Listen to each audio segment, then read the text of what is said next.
Hello guys, இன்னைக்கு steel eater மான்வாவோட episode 20 தான் நம்ம பார்க்க போகிறோம். வீடியோக்குள்ளே போகிறதுக்கு முன்னாடி மறக்காமல் ஒரே ஒரு லைக்கு கீழே போட்டுருங்க. சரி வாங்க, நம்ம டைம் மிஸ் பண்ணாமல் எப்பிக்குள்ளே போகலாம். எப்பிக்கோட ஸ்டார்டிங்லேயே அவன் மானா டேங்கை உடைப்பான்ல, அந்த இடத்துல அவனோட மானா 100க்கு போகுது. அங்கே செம்ம வேகமாக ஓடி போய் அப்படியே அவன் பின்னாடி பக்கத்துக்கு வந்துடுறான். அந்த இடத்துல வேம்பயர் இதை சுத்தமாக எதிர்பார்க்கல. இவன் என்னதான் பண்ண இருக்கான். ஆனால் அதுக்குள்ளே நம்ம ஹீரோ ஏவி விட்ட நிறையவே பொருள் அவனை வந்து தாக்குது. அந்த இடத்துல அந்த ஆரோவும் அவனை தாக்க போகுமா, இதுக்குள்ள அவனோட ஃபார்மே வித்தியாசமா மாறுது. அந்த ஆரோவை அப்படியே கையிலேயே பிடிக்கிறான். நீ என்ன யோசிக்கிற? இந்த மாதிரி கேவலமான ட்ரிக்கை வச்சு என்ன அழிச்சலான்னு பாக்குறியா? வாய்ப்பே இல்ல. நான் உண்மையை சொன்னா டிசப்பாயிண்ட் ஆயிட்டேன் உன்னால. அந்த இடத்துல வேம்பயர் ஒரு பயங்கரமான அடியை கொடுக்குது. ஜஸ்ட் மிஸ்ல அவனோட பாடியை ஸ்டீலா மாத்தினா, இல்லைன்னா அவ்வளவுதான், அவனோட எலும்பெல்லாம் அங்க நொறுங்கி இருக்கும். என்ன நீ பண்ணிருக்க? எங்க பாத்துன்னு இருக்க? வா என் கூட சண்டை போடு. அங்க இதே மாதிரி அவன் தாக்குறான். ஒரு அட்டாக்ல இருந்தும் லீ வந்து தப்பிக்க ஆரம்பிக்கிறான். ஆமா, எவ்வளவு நேரத்துக்கு நீ இதே மாதிரி தப்பிக்க போற? ஒரு எலியும் போன மாதிரி. அதனால வா என் கூட சண்டை போடு. திரும்ப ஒரு பயங்கரமான அடியை கொடுக்குது. அதனால நம்ம ஹீரோ வேற ஒரு ரூமுக்கு போய் விடுறான். ஆமா, இந்த மாதிரி நான் ஆல்ரெடி உன்கிட்ட சொல்லிட்டேன், சின்ன சின்ன வெப்பன்ஸை வச்செல்லாம் என்ன ஒண்ணுமே பண்ண முடியாது. என்னோட அத்தனோட ஹோலி பவரை வச்சு என்ன கொல்ல முடியும் அப்படின்னு யோசிக்கிறியா? முடியவே முடியாது. உன்னால என்ன கொல்லவே முடியாது. ஆமா, என்ன ஒரு வித்தியாசமான சத்தம் இங்க வந்துன்னு இருக்கு. அப்புறம் தான் நம்ம ஹீரோவை காட்டுறாங்க. நம்ம ஹீரோவும் அங்க சொல்றான், ஆமா நீ சொன்னது உண்மைதான், என்னால அத்தனோண்டு வெப்பன்ஸை வச்சு உன்னை கொல்ல முடியாதுதான். அதனால தான் தன்னால நான் இந்த ரூமுக்கு வந்தேன். இப்போ இங்க இருக்கிற வெப்பன்ஸை வச்சு உன்னை என்னால அசால்ட்டா கொல்ல முடியும். இப்பதான் நம்மளுக்கு புரியுது. ஸ்டார்டிங்ல அந்த பொண்ணு வந்து பேசியிருப்பால ஒரு ஆர்மரி ரூமை பத்தி. இந்த இடம் தான் இது. நம்ம ஆளுக்கிட்ட வேற ஸ்டீல் மேனிப்புலேஷன் பவர் இருக்கு. அதனால எல்லா வெப்பன்ஸையும் அவனால கண்ட்ரோல் பண்ண முடியுது. அங்க இன்னொரு மானா ஸ்டோனை உடைச்சு திரும்ப அவனோட மானாவை ஃபுல்லாக்கிக்கிறான். இந்த வாட்டி நான் களத்துல இறங்கிட்டேன். ஒரு கை பாத்திர வேண்டியதான். யாரு சாக போறான்னு, நீயா இல்ல நானானு. ஏன்னா இந்த போட்டியை நான் இங்கே முடிக்க போறேன். இதுக்கப்புறம் அந்த போர்ட்டலை காட்டுறாங்க. அந்த போர்ட்டல் வழியா நிறையவே ஸ்கெலிட்டன் மாஸ்டர்ஸும் இவங்களை நோக்கி வருது. இந்த இடத்துல மின்னும் மத்தவங்களும் இருக்காங்க. ஆனா மின்னுக்காங்க என்ன பண்ணுன்னே தெரியல. நான் முடிஞ்ச அளவுக்கு அதுங்களை தடுக்கிறேன். ரொம்ப அதுங்க கிட்ட வந்தா அதுங்களை சுட்டு முடிச்சிருங்க. என்ன இந்த இடத்துல நம்ம மின்னோட பவர் அங்க தீந்து போகுது. மின்ன அது தாக்க வருமா? நம்ம மின்ன கத்துறான், சீக்கிரம் இதான் டைம் சுடுங்க. ஆனா அதுக்குள்ள நம்ம யுன்ஹா எல்லாத்தையுமே கொல்றான். அதனால அவங்களுக்கு நம்பிக்கை வருது, நம்மளால இதை அழிக்க முடியும்னு. இங்க யுன்ஹாவே முக்காவாசி ஸ்கெலிட்டனை முடிச்சிட்டா. இங்க அவளைக்கும் இப்போ பிரச்சனை இல்ல. இந்த இடத்துல கிளியரான அத்த செகண்டே எல்லாருக்கும் அவங்க கான்டாக்ட் பண்றாங்க. ஒரு இடத்துக்கும் அவங்க கான்டாக்ட் பண்ணதுல ஒரு இடத்துலயும் நிறையவே போர்ட்டல்ஸ் ஓப்பன் ஆயிருக்கான். எல்லா இடத்துலயும் கேட் வந்து அப்பியர் ஆயிருக்கான். நம்ம ப்ளூ ஃபிளவர் கில்டு அவங்களோட இடத்துல நிறையவே கேட் ஓப்பன் ஆயிருக்கான். இந்த மாதிரி ஒரு இடத்துலயும் அவங்க கேட் ஓப்பன் ஆயிருக்கான். இதை கேட்டு அவங்க ரொம்ப ஷாக் ஆகுறாங்க.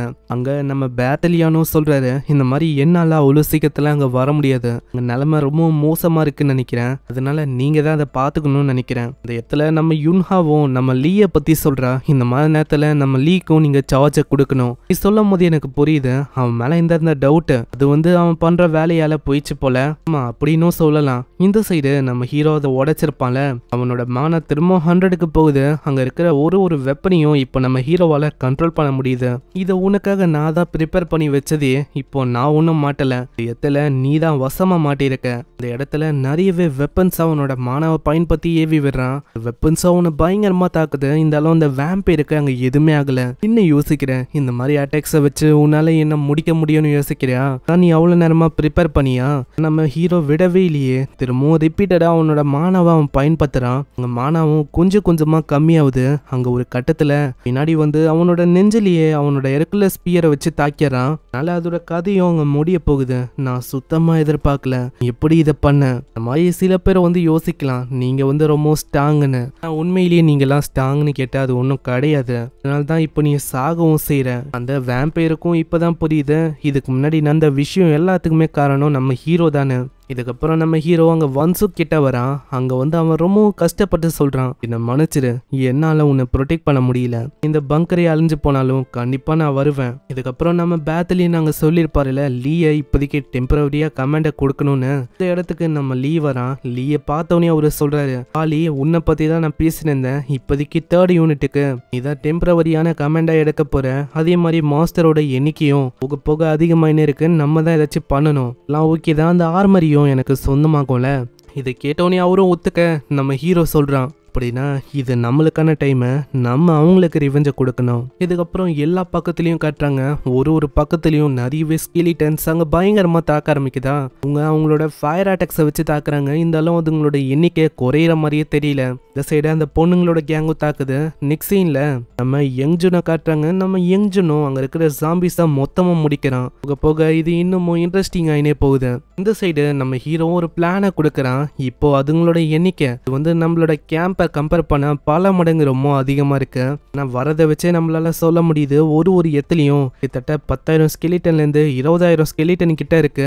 அதுங்களை அப்படியே கொள்றது ரொம்ப கஷ்டமான விஷயம். ஆமா, அப்படி இருந்தா நம்மளால என்ன பண்ண முடியும்? அதுக்குதான் என்கிட்ட ஒரு வழி இருக்கு. நம்ம ஸ்ட்ராட்டஜிக்கா ப்ளே பண்ணா நம்மளால அதுங்களை அசால்ட்டா அழிக்க முடியும். இப்போதைக்கு அதுங்க எல்லாத்தையுமே ஒரு எத்துல நம்ம கேதர் பண்ண வேலை முடிஞ்சது. ஆனா அப்படி பண்ணா நம்மளுக்கு தானே நிலைமை மோசமாகும். ஏன்னா அதுங்க ரொம்ப பவரா இருக்குதுங்க. இப்படி பண்ணும்போது நம்மள அது தாக்காதா?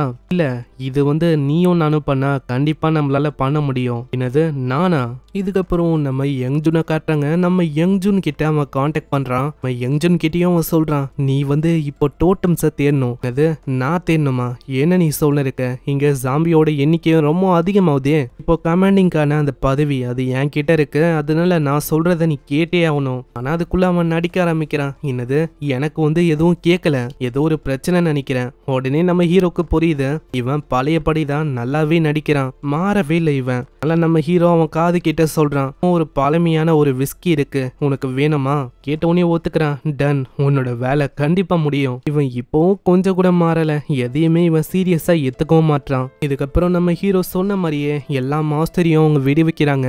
அங்க ஸ்கெலிட்டனும் சரி, அங்க இருக்கிற ஜாம்பிஸும் சரி, எல்லாமே இவங்களை நோக்கி செம்ம வேகமா வருது. இடத்துல மத்தவங்க எல்லாருமே பங்கருக்குள்ள போய் ஒழிஞ்சுக்கிறாங்க. நம்ம அங்க கிம்முக்கு புரியல. ஆமா, இவங்க என்னதான் பண்ண இருக்காங்க? இவங்க எல்லாத்தையும் ஒரே இடத்துக்கு வர வச்சிட்டாங்க. இவங்க ஆக மொத்தத்துல என்னதான் பண்ண ட்ரை பண்றாங்க. நம்ம ஹீரோவும் சொல்றான், நீ விண்ட கண்ட்ரோல்லையே வை. ஏன்னா இப்போ விண்டோட வேகம் தான் ரொம்ப முக்கியம். அந்த இடத்துல அவளுக்கு புரியல.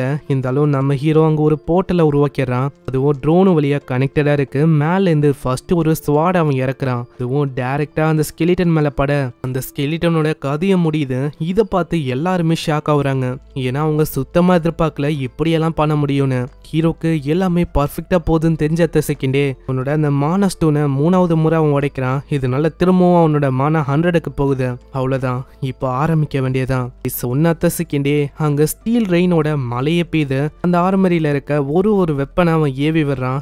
எல்லாமே அந்த மாஸ்டர்ஸை கொல்ல ஆரம்பிக்குது. இதை பாக்குற யங்ஜுன்னு நம்ம யுன்ஹா யாராலையுமே எதுவும் நம்ப முடியல.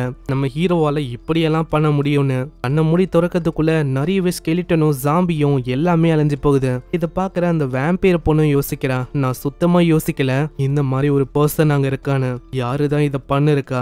ஆனா அவளுக்கு பாவம் தெரியல, இதுக்கு பின்னாடி நம்ம ஹீரோ தான் இருக்கான்னு. இங்கே இந்த எபிசோட முடியுது. சோ பார்க்கலாம், இன்னமும் இந்த வேம்பயர் பொண்ணு இருக்கா, இவளால என்னென்ன பிரச்சனை வரப்போதோ அது எல்லாமே நம்மளுக்கு நெக்ஸ்ட் எபிசோட்ல தான் தெரியும். எங்க ஒண்டி வில்லன்ஸோட கதை முடிஞ்சுதான்னு கேட்டா கிடையாது, இன்னமும் பயங்கரமா போகும். அதனால மறக்காம கீழே ஒரு லைக்கை போட்டுருங்க. நீங்க இது வரைக்கும் நம்ம சேனலுக்கு சப்ஸ்கிரைப் பண்ணலையா? சப்ஸ்கிரைப் பண்ணிக்கோங்க. நான் உங்களை நெக்ஸ்ட் எபிசோட்ல சந்திக்கிறேன். தேங்க்யூ ஃபார் வாட்சிங். sayonara.